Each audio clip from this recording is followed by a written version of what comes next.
Hello. The question I wanted to talk about today was from a business that's having some critical maintenance issues at their facility. So they have 3 machines which provide redundancy for each other and cannot be easily replaced. Now, one is undergoing major repairs and will be out of commission for 9 to 10 months. And unfortunately, the second machine has also developed some issues which require it to be shut down and repaired.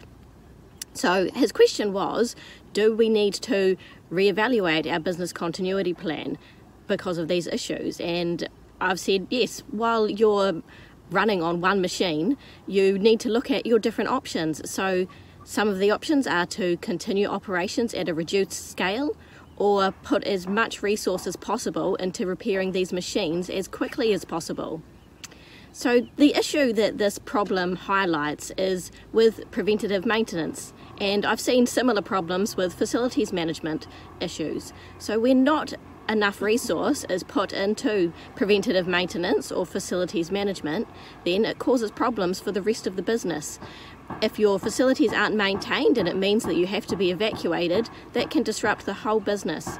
And this is down to how much money top management choose to put into these procedures. And if facilities management or a maintenance team feel that they're not receiving enough resources and they can't maintain the buildings or equipment to the proper standard, then they need to put this on a risk register and highlight it to the management team so they realise the implications of this lack of maintenance.